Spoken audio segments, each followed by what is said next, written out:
In this film, we offer you to take a look at possibilities many of us dream of, but very few believe are possible. Together we'll see there are truly no boundaries. You might have heard about a certain experiment with fish. If you divide an aquarium with a transparent wall, the fish inside won't be able to swim past it. If the wall were to be removed, the fish will remain on the same side for quite some time despite the barrier being taken away. There are many such experiments. Another one involves fleas contained in a closed jar. When discovering such an obstacle, fleas began to jump at just the height of the lid. They continued to do this even when the lid was removed. In yet another example, when a baby elephant is tied to a peg that he cannot pull out, he gives up trying completely. Even when the elephant grows up, he cannot find the strength to run away. In psychology, such behavior is called learned helplessness. This phenomenon is studied by scientists and is piquing the interest of those who understand that they're living according to old habits and assumptions, even though today's possibilities are far greater. On one hand, we create these boundaries ourselves. On the other, we are faced with constant restrictions from the outside. In any case, it's time to cross the line and open up a new chapter in human history. This is a challenge to the old system. The one you hear repeat every day: cryptocurrency, blockchain, electronic democracy. Stay away from those things. They're dangerous. You don't know what you're dealing with. Preamble. It started a long time ago. We watched movies, read books, discussed theories, and dreamed. We felt that the world could be a better place because we found examples of such improvements everywhere. The steam engine was replaced by gasoline. Then we had electric cars. Messengers gave way to the telegraph. Then we had the telephone. And finally, wireless communication. People learned to pack their experience into books. And so there were libraries. And then, the internet. Humanity made a quantum leap in knowledge. It was everywhere. And only one phenomenon had not changed over several thousand years: the state. Monarchy, democracy, authoritarianism, all of them predate our culture.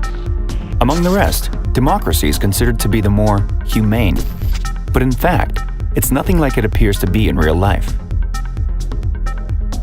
Democracy arose as a system of self-government in the ancient polis, rarely exceeding a population of 5,000 people. Only a small part of the population, approximately 15%, were considered citizens. An important detail: in those days, democracy was direct, which meant each citizen could come to the city square, propose his own bill, and vote for or against other bills, as well as speak out and try to convince others of his point of view. But in time, democracy became representative.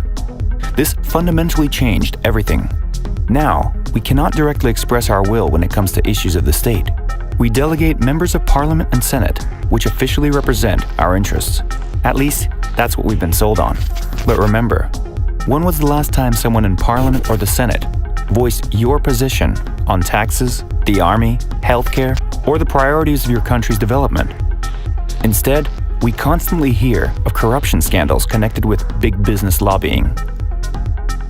The concept of democracy remains so on paper, but in essence has become a servant of big business and its apogee, the state. The same thing happened with the Olympic Games. Instead of being an honest competition of body and spirit, it's now a rigged farce put on by the chemical industry, pumping athletes with unknown and undetected dopings. Everyone does it. No one admits it. Those in power justify a representative democracy by explaining that without it, there are no instruments for expressing your civil position. That's a lie. We order products from halfway across the globe, conduct online broadcasts, receive targeted advertisement. There are plenty of technologies. Those in power only want to use it for prohibition and control. The emergence of blockchain drastically changed everything. This technology protects your data and provides a level of freedom previously not available. Faking a paper ballot is much easier than the results of voting via blockchain. But the world has been divided in two: those who see the possibilities of blockchain and its implementation, and those who block pages in Wikipedia and ban the use of cryptocurrencies. Of course, you can't ban blockchain. By now, it's a historical fact, which means that when those in power try to prevent it, they want to retain their control over the people, afraid to hand over control of the state. The state attempts to frighten us, saying we cannot live without it, like parents who don't seem to understand that their children have grown up and are much better integrated into this world than they are. They say we won't be able to feed ourselves or protect our homes from invaders, won't get the proper education and healthcare. But private companies seem to cope with this quite well, and competition has proven to only increase product quality. We are trained to believe that there are areas which cannot function without the state. But think about this. At the start of the century, no one could have imagined that the face of the International Space Program would be changed by a private startup, SpaceX. The same thing is happening in banking. Simple.com began as a simple startup of a few individuals. 10 years later, the service is being used by millions of depositors. The Faraday Technology Corporation allows you to create a car under your own brand, with the help of only a few employees. Thanks to this, you can now start your own automobile brand without any investments. What does this really mean? It means that technology development allows people to independently manage processes that are more and more complex. It means the creation of an alternative form of state, including a decentralized one, is not far off. It's time to go beyond our learned helplessness. Old state. Let's look into the classic example of the state in its general form. Only after sifting through the details can we see the true picture. First, the state means the integrity of its territory. We are used to the fact that this is good because our houses have walls and doors. But does a country need them? Most of our problems don't come from weak borders or external enemies, but from the people who live right next to us. In the 21st century, we realize that our true home is the planet Earth, not a piece of its territory. This means territory is an outdated feature of the state, which today we can do without. Second, the state is a set of rules within a territory. But as we've already figured out, you have no personal say in their approval. You can't influence them. Whether you like them or not, you must obey them, or be punished. Third, money. We are used to it like the elephant is to the peg. But habitual does not mean rational. Here's how it works. The state prints a certain amount of money and it's poured into the economy. To start a business, an entrepreneur takes money from the bank, pledging to return it with interest. But the money supply that needs to be returned, together with the interest, exceeds the amount that actually exists. So the central bank now prints new money so the number of bankruptcies does not exceed a limit dangerous to the economy by inflation. The amount of total money increases, but the amount of work people are ready to do for it remains the same or decreases. So we have inflation. Inflation is, in fact, the speed with which the central bank issues new banknotes. If you give it some thought, it becomes clear that once this process is started, it cannot be stopped. There will be more and more money, while the economy stagnates or even declines. Imagine a formula where money will always get cheaper but never depreciate completely. Not the most promising model, but profitable for those who print money. It's crucial to understand that money, as we know it, is simply a concept, and it's not the only one possible. Blockchain has shown that the financial system can be safely decentralized and transparent, and that money can be deflationary, as with the most famous form of cryptocurrency, the Bitcoin. Its dispersal is limited, which means that its price will only go up. But the state forbids any experiments with finances simply because they're afraid of losing control over money, and therefore over the people. Fourth, the army. Does the state truly need it?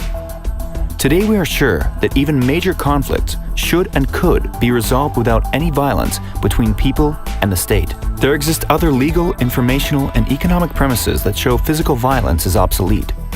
We're not calling to abandon and dismantle state-run militaries instantly, but in the long term, we want to live on a planet free of weapons. Fifth, mass media. That entity which mixes news, opinions, and theater in such a way as to shape and control public opinion. One way or another, most of their state-sanctioned views come down to maintaining power rather than reflecting the true values of humanity. Vision. We gave it some thought. If people fly into space, use wireless communication and the internet, what can the new state be like? After all, the old one arose out of a slave system and has remained true to its nature, just took on a modern look.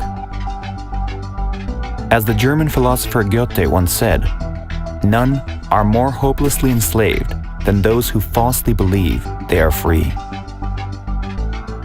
What do we need from the state today? We want an economic and legal environment in which we will be comfortable to express ourselves and, together with like-minded people, move towards a common goal. We want to transform the world in accordance with eternal values and advanced technologies. We want the state to be a system with an open source code to which every citizen can contribute and program according to their needs. It should be constantly updated and developed, just as software is, combining both stable builds and new, experimental betas. We want to experience a direct democracy and other progressive elements that have become possible thanks to blockchain and other technologies. What does this mean on an everyday level? The state we really need is just a service company where the citizens are its clients, who pay for this or that package of services with their taxes. If the passport of one country gives a visa-free entry to 50-plus countries for a 3% tax, and another only allows 10 countries for a 15% tax, the choice is obvious. And this common-sense metric applies to everything else. We want a set of relevant services that are not imposed on us from above, and a set of laws that we choose for ourselves. Forms of marriage, sexual realization, gender identity, use or abstinence from certain substances, even military service, which some might consider just as a 6-month adventure. We are able to decide what we want ourselves. We are the state. And we thought, what steps can be taken today to get closer to the world we want? A world of greater justice and opportunities. We understood that we already have enough tools for this. All we need is to put them together into a working system. We have a vision of what we want. We have people who are ready. There are technical resources and services. All we need is the software and an economic model. The army? Not necessary. Territory? We believe in an extraterritorial state. We used blockchain as our technological foundation and are now focused on developing the economy. What can it be like? Different, a digital revolution, an alternative to what we see in today's state. We also thought, why not do it the other way? What if the state pays its citizens, not the citizens pay the state? This seemingly crazy idea turned out to be real. That's how Decenturion was born. Model. Imagine that the state is not a parasite, but rather a synergistic organism in symbiosis with people. It seems impossible, as some things are impossible in classical mechanics, but in quantum mechanics, they work. Likewise, blockchain has changed not only the economy, but more global things as well. Blockchains are a zone-free economy, one that's here, now. The current states and those that benefit from the status quo are the last line of resistance, and they'll fall soon. They'll be replaced by new models built on the blockchain. Models like Decenturion. How does it work? To begin with, we embodied Decenturion with the most effective economic model to date that provides citizens with a steady income. Since we uploaded this video, the working model exists and is developing as we speak.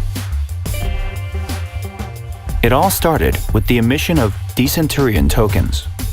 3 stages of emission are planned in total, with 10 million tokens distributed in each, with a total of 30 million tokens. Decenturion's tokens are conveniently tied to Ethereum and will be distributed free of charge to those wishing to participate in proportion to their ownership of this cryptocurrency. On one hand, this is dictated by convenience, as the Ethereum blockchain, with its system of smart contracts, is the world's largest technology platform. It allows you to perform operations with Decenturion tokens in the external market in just a few clicks. On the other hand, among the main owners of Ethereum and Bitcoin are key participants in the cryptocurrency market, the so-called evangelists and ideologists of this new world. The distribution of Decenturion tokens among them creates an effective first circle, the foundational stone from which the first blockchain state will be built. Each token is not merely a part of the Decenturion financial system, but a potential civil contract, which after activation becomes a smart contract that constitutes the relationship between a citizen and the Decenturion. It is a passport to a new world. To activate a smart contract, the user transfers one token to the system, where it is then frozen. The other tokens remain on his account. Let's say that at one stage of emission, someone receives 10,000 Decenturion tokens. This means after activating their smart contract, 9,999 active tokens remain on his account. Those who did not receive Decenturion tokens but want to take part can buy them on the lendings of active citizens. Once a user becomes a citizen of Decenturion, they receive their very own personal lending page and a guide on competent economic activity that will lead them to substantial earnings. The possibility of earning is based on the fact that every citizen of Decenturion regularly receives free tokens from all startups that are hosting the Decenturion, proportional to the number of Decenturion tokens that the individual citizen holds. Take, for instance, Mike, who had 10,000 tokens, one in his smart contract plus 9,999 in assets, will now receive 0.033% of the tokens from each startup proceeding to Decenturion. This will amount to 10,000 startup tokens. The citizen will begin receiving such amounts every 2 to 3 days. Instead of merely owning tokens, Mike begins to trade them for any valid cryptocurrency, Bitcoin for example, directly from his page. These trades provide the capitalization for startups and the growth of the value of Decenturion tokens. How is this possible? When it comes to startups, Decenturion provides a unique consumer market opportunity, unparalleled around the world, surpassing all others in terms of efficiency. Usually, classic ICOs bring a startup anywhere from $10 to $20 million, along with several thousand users, while this startup retains a maximum of 10% of its own tokens. When entering Decenturion's market, a startup represented by the system's citizens whose tokens are distributed receive not only millions of users, but also hundreds of thousands of active traders. They also retain 50% of their own tokens at the very least. Initially, the startup receives zero liquid money, but as tokens are sold by decentralized resellers, their price and value rises to a completely different level. The token economy of a startup that has hundreds of thousands, even millions of users, is incomparable to a startup that has gathered merely a couple of thousand of active users. Such an economy easily reaches hundreds of millions of dollars. Let's compare. To get $10 to $15 million by spending a serious advertising budget, time and effort, with several thousand users remaining, a minimal economy, and 10% of your tokens. Or effortlessly, free of charge, and instantaneously get millions of users, creating a token economy of 100 million, at the same time getting up to 50% of all tokens simply by giving up an insignificant primary fee. Isn't it an obvious choice? As for citizens, their status is represented by 3 key parameters based on the number of Decenturion tokens they own. Money. All incoming tokens of startups arriving at Decenturion are distributed without distinction among citizens, according to the amount of Decenturion tokens they own. Power. Every citizen personally decides the tokens of which startups they accept, they put up for sale, and for what price. Glory. Decenturion trades tokens only through citizens' lending, and therefore ranks and promotes them automatically. This means that the most significant residents get into the top 10 or top 100 of a city or worldwide. This provides them with additional benefits. After accepting the startup's tokens, a citizen allows each product to enter the domestic market through their personal lending page and advertises, promotes, and sells the tokens themselves. As a result, dozens and subsequently hundreds of token names will be posted on each active citizen's lending page. This means that everyone developing marketing activity and possibly building a sales department can substantially increase his or her income. Here, we have a completely different emission economy. Even if we take the average token holder, one of the top 10,000 users, over time, their annual income should exceed $1 million. When we first thought about the blockchain state, we were overwhelmed with the many ideas such as smart contracts, wiki constitutions, script-based auto law. But soon, we realized that what we needed was a real platform, an operating economy. It will allow us to create an e-government that embodies everything we believe in, and what makes the blockchain real. In the next stage, we want to develop an environment for forming work groups and introduce additional options for implementing tokens. In the future, we want to create tools for direct democracy that let Decenturion citizens regulate political, economic, and social life online and beyond. We wish to provide any citizen who participates the conditions in which to engage in the projects that inspire them. What are you dreaming of? To work on the code of law? Or to develop relationships with regulators? To develop the symbols of social groups? Or social architecture? The main value of Decenturion is the ability of each person to engage in creative work and express themselves together with like-minded people. We believe that people are the true value of the state. Therefore, loyalty to citizens is not only a pledge of success, but the key to existence of future states, which should become client-oriented and competitive. We can create a unique environment in which resistance to development will be minimal. Today, companies do not need such things as legal entities, bank accounts, and tax reporting. They're just a once compulsory measure, an atavism. In the blockchain, all of this is automatic. People simply don't need to waste their time on it. We create a perfect, self-governing society to demonstrate to the whole world an example of the only effective model of state structure. We create a state for the people in which wealth, power, and glory are completely transferred to all citizens. We create a state where resources are transferred not by residents, but to residents. Citizens are a resource, and this resource is a value that cannot be overestimated. Every citizen is a full-fledged shareholder of the Decenturion state and receives income, the right to vote, and publicity directly proportional to the number of tokens that he has in his possession. Every citizen participates in the management of the state, development of the economy, and ideology. Everyone chooses his role, and this role is determined solely by the interests of the citizen.